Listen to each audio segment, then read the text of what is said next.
Hi, welcome back to Joe Blogs. In today's episode, I want to provide you with an update as to what's happening in the Chinese economy.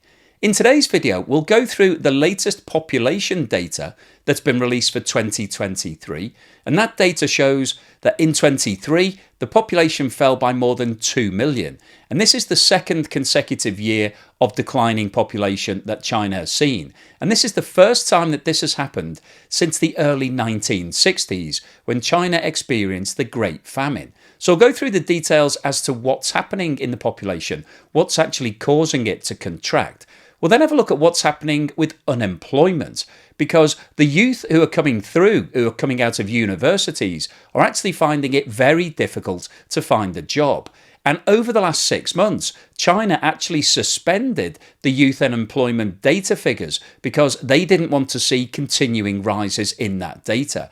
They've now released data for December, which shows that youth unemployment has come down. However, the mechanism for calculating youth unemployment has been changed significantly. So we'll go through the details as to exactly what's going on and what the implications of this are for the economy in China, because if the youth who are coming out of university can't find jobs and the population is shrinking, then that indicates that there's going to be difficulties in terms of growing GDP.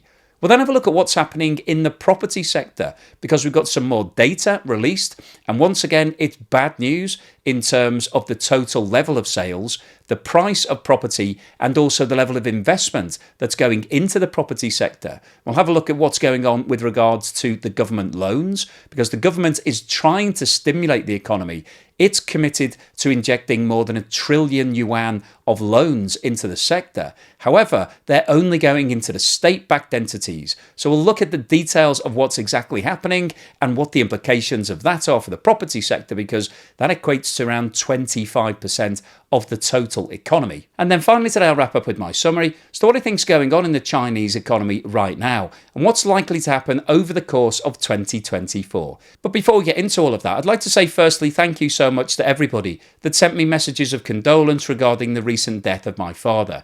I posted a video talking about heart disease, which looked at what was going on in Russia, but also considered the wider issues as to why heart disease occurs, and hopefully there was some information in there that might help some of you to prevent heart disease in your own families. But I'd also like to say thank you so much to everybody that's supporting the channel. If you've sent me a YouTube super thanks, or bought me a coffee, or signed up as a patron or a member, thank you so much. I really appreciate your support.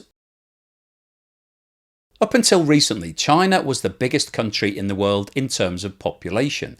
However, it was recently overtaken by India.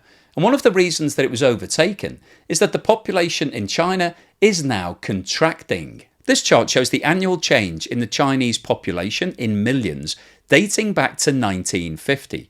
And if we start off by looking at what's happening right now, you can see in the red section on the far right hand side of this chart that in 2023 the population of China fell by 2.08 million, which was the second consecutive year that the population has reduced in size. And the last 2 years are the first time that China has experienced a fall in its population since 1960. And if you take a step back and look at this chart, what happened in 1960 and 1961 was very unusual, because at that time the Chinese population was growing every single year at a rate of between 10 and 20 million people. And the reason why the population suddenly fell in both of those years was because of the Great Chinese Famine. This chart shows the birth rate and the death rate for China dating back to 1950. The green line shows the birth rate and the blue line shows the death rate. And obviously the logic here is that when the birth rate is higher than the death rate, the population is increasing. However, if the death rate is higher than the birth rate, then the population will be decreasing.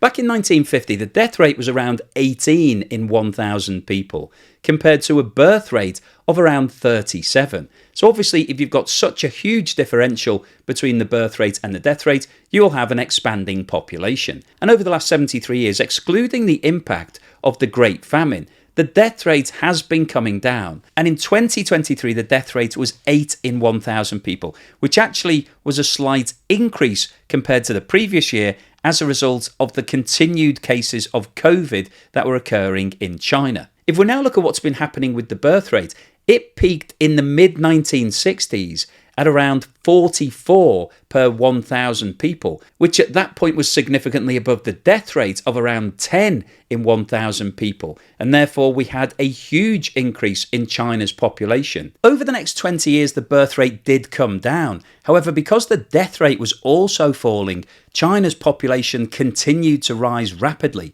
And in 1979, the Chinese authorities introduced their controversial one child per family policy, under which families were penalised economically if they had more than one child. And as you can see, over the last 40 years, this has led to a significant reduction in the birth rate. And in 2023, the birth rate was around 6 per 100,000, which is less than the death rate and explains why the population is now falling. But the problem that China is now facing is that it's got a shrinking workforce. And if you've got a shrinking workforce, that is going to cause you major problems if you're looking to continue growing GDP by more than 5% per year. This chart shows the population pyramid for China, and if you follow the channel, I'm sure you may have seen this before. The bars on this chart are split into 5-year age groups, with 0 to 4 at the bottom, followed by 5 to 9, 10 to 14, all the way up to 100 plus. The bars on the left-hand side in blue represent the number of males in each age category, and the bars on the right in red represent the number of females. And from China's point of view, there are a number of concerns that this pyramid throws up. Firstly, even though China's population has only recently started to reduce, it's actually had a declining birth rate for a long period of time. And you can see that there's a pronounced reduction in the shape of this chart towards the bottom, which indicates that China now has an aging population. It's got significantly more people in the 30 plus age bracket than it does in the younger age bracket. And the reason that that's a concern is that over time, the state is going to have to support a lot of those people.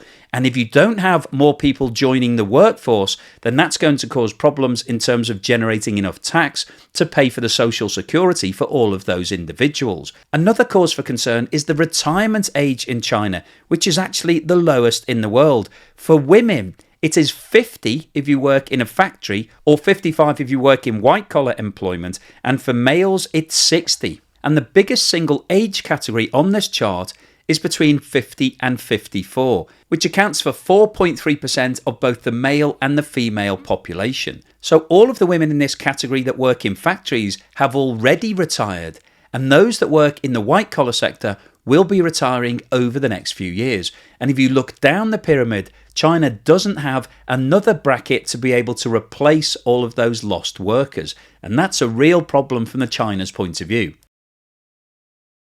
So if China's going to avoid a workforce crisis, it desperately needs to bring through more young workers to replace all of those that are retiring. This chart, which has been provided by the National Bureau of Statistics in China, shows the percentage of all 16 to 24-year-olds in China that are currently looking for work who are unemployed. And the scale on the right-hand side of this chart is shown in percentages and goes from 0 at the bottom to 25% at the top. And the bars here are showing the monthly progression in the level of unemployment dating back to 2018. And what this shows is that from the start of 2018 to June 2023, there was a gradual and progressive increase in the level of youth unemployment.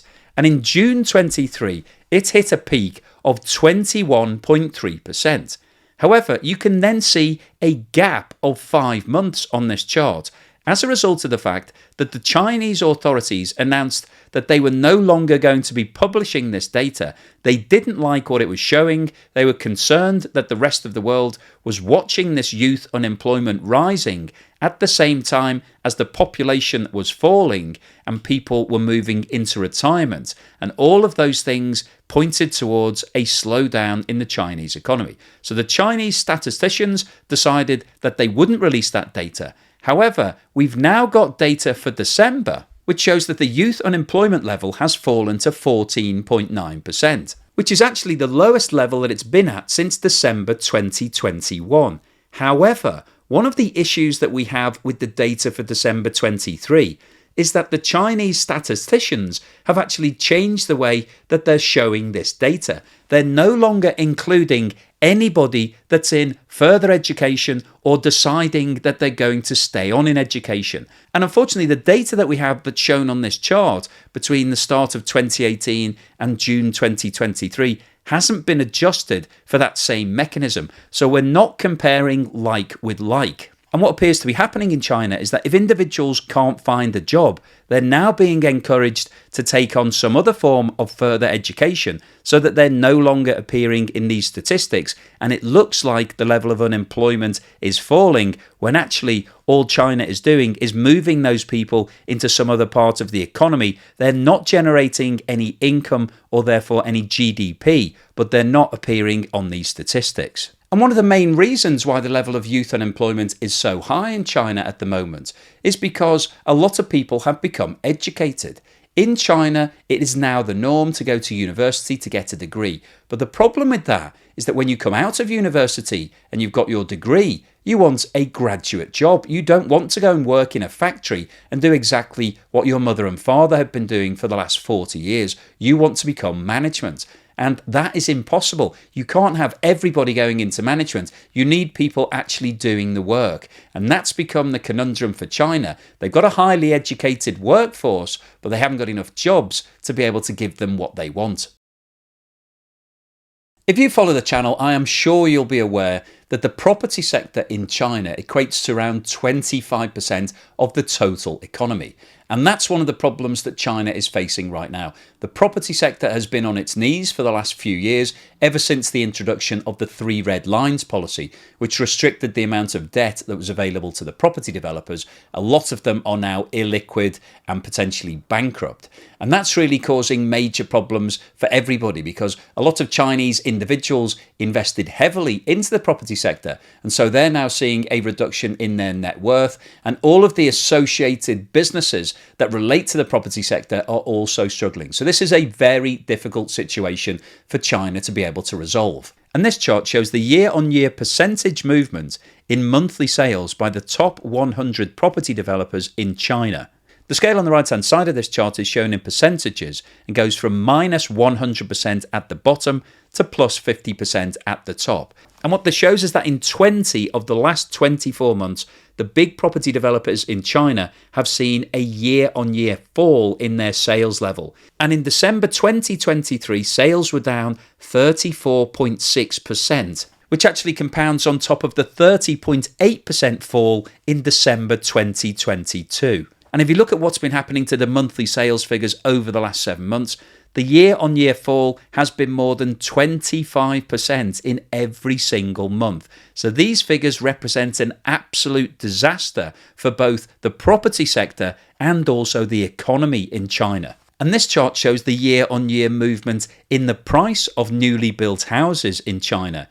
And the whole market is entirely dominated by newly built property. It represents more than 95% of all sales. The secondary market in China is virtually non-existent. And what this shows is that over the course of 2023, prices have only seen a rise in 1 month, which occurred in May, and that price increase was 0.1%. And in 10 of the last 12 months, prices have fallen.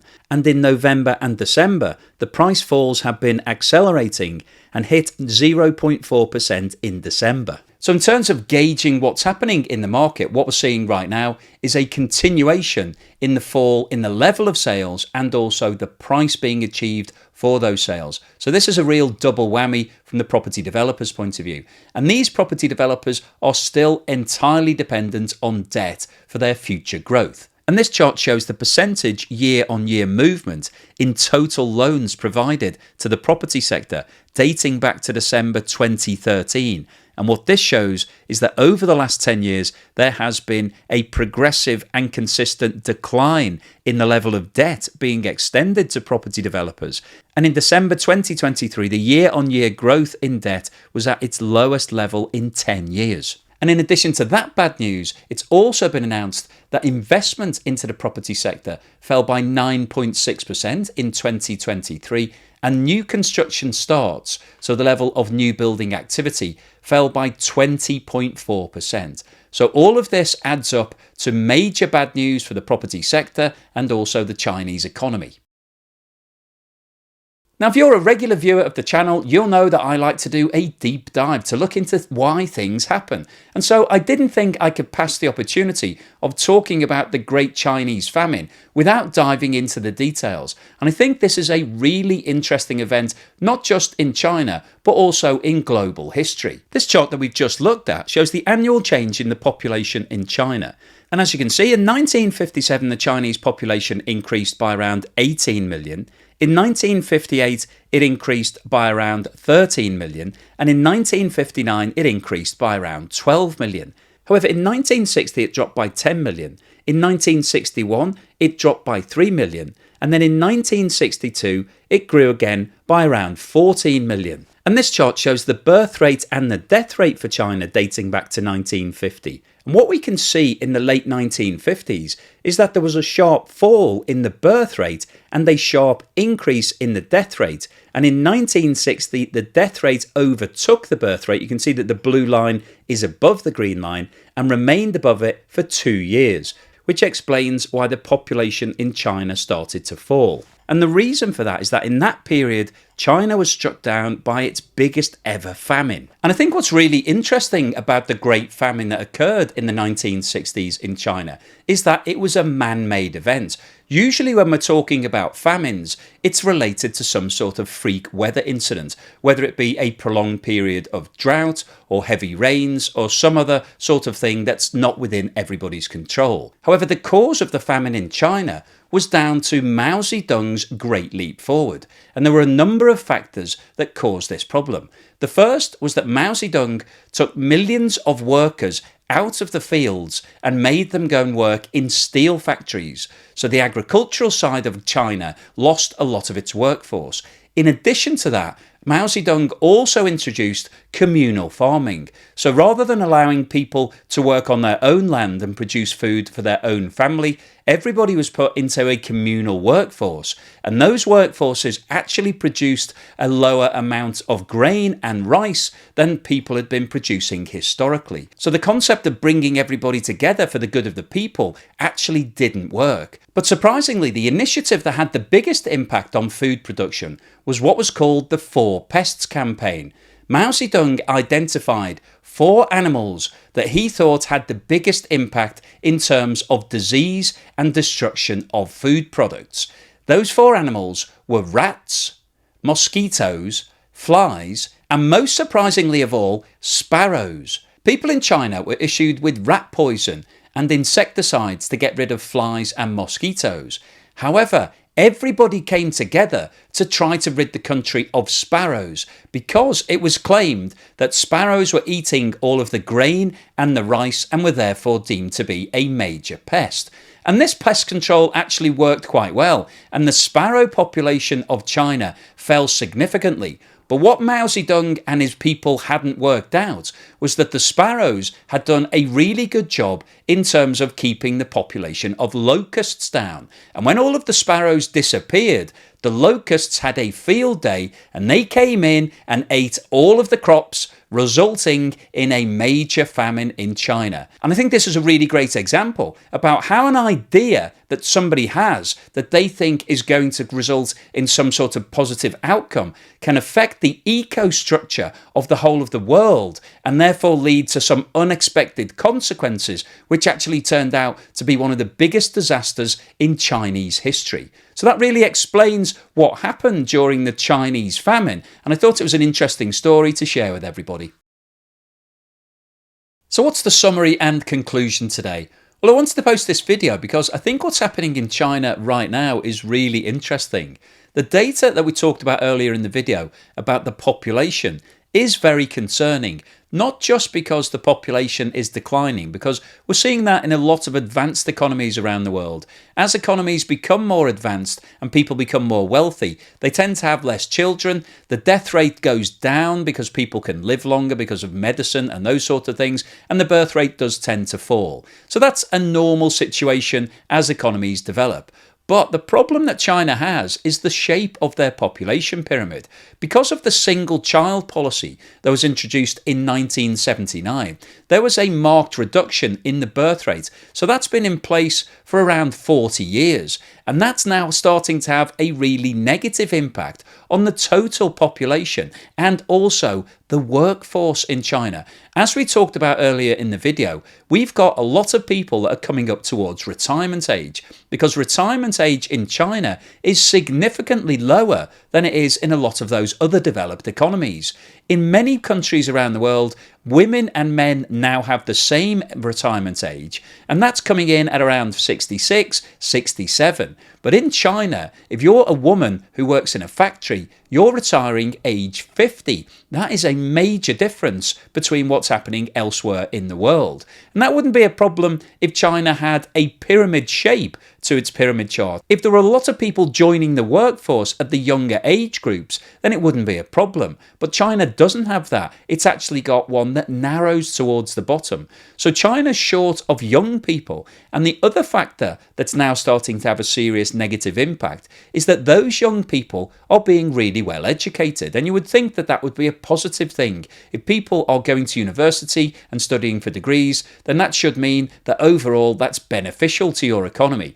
But what China is finding now is that when they're coming out of university, they have expectations as to what sort of job they want to take on. They don't want to do blue-collar work. They don't want to go and work in factories. They want a white-collar job, working in the office, being part of the management team. But by definition, not everybody can be management because you need people to manage. So if you don't have a large chunk of your youth coming through and wanting to work in factories, that causes a major problem. And all of these factors are now combining to put a major question mark over what's going to happen in the Chinese economy over the next 5 to 10 years. And added on top of that, we've got the major problems that are happening right now in the property sector. Property has been a major growth area for China over the last 20 years. It's actually been underpinning the economy. And whilst the good years were happening, everybody was happy. The property developers were given unlimited amounts of debt. That meant that they could build cities all over China. And the people in China bought up all of those apartments because they were a one-way bet. Property just went up and up and up in value. People bought as many apartments as they could, and everyone was a winner. But as with all good things, they have to come to an end. And the Chinese authorities identified the fact that the property developers were over-leveraged. They brought in some rules to be able to rein them in. But unfortunately, it looked like the horse had already bolted. It was too late. And many of those property development companies had actually been using money that they'd been taking off buyers to fund new projects rather than building the actual apartments that people had paid for. So that meant that when the debt stopped, they didn't have enough cash to be able to build out all of those properties and left people with mortgages for properties that didn't even exist. So the confidence in the property sector is now at an all-time low in China. And the problem that China has is that if you take out 25% of your economy and it goes into decline, that's going to drag down everything else. And one of the big questions that I've been looking at over the last 12 months or so is whether or not the numbers that are coming out from China stack up with what's actually happening. China is reporting 5.2% GDP growth for 2023, which it says is broadly in line with its original expectation. However, the expectation 18 months ago was that China was going to hit something like 7%. So it's actually down against where they thought they were going to be. But 5.2% is very healthy growth. And if you had an economy that's growing at that sort of level, you shouldn't really need to start stimulating it because it's already on fire. It's motoring. But the Chinese authorities are constantly releasing new stimulus packages. They recently announced a $1 trillion loan package to try to get the property sector going again, to try to get everything back on track. But if the economy was doing so well, it wouldn't really need to do that. And there is now a big question as to whether or not the figures that we're seeing coming out of China are reliable, because the words and pictures don't really match. You shouldn't need to stimulate an economy that's growing at 5%. It should stimulate itself. That's really strong growth. If you look at the USA right now, it achieved 2.8% for 2023, the growth in GDP. And it's not really stimulating in the same way that China is. So it doesn't really stack up. And I genuinely think there's a real question mark as to whether or not the data that we're seeing coming out of China is actually reliable, because they shouldn't need to be stimulating in the way that they are.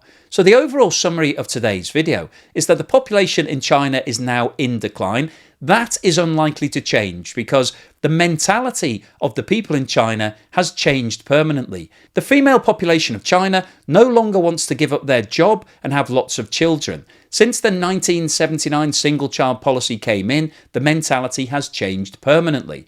And the problem that the Chinese authorities now have is trying to persuade families to have more than one child, because economically it's very expensive to have children. And so people don't want to do that. And so if we continue to see a declining population, China has really got to put its thinking cap on as to how it's going to address that, because it's got a reducing workforce. And if you have a reducing workforce, that's likely to equate to reducing GDP, which really isn't in the playbook from China's point of view. China is trying to overtake the USA in terms of becoming the biggest economy in the world. But what's happening right now with its population and its property sector doesn't really tell us that that's likely to happen at any point in the next 3 to 5 years. So hopefully you've enjoyed today's video, you found it useful, informative and thought-provoking. If you've liked what I've said, then please give me a thumbs up. Thank you for watching this video all the way through to the end, and here's something to put a smile on your face.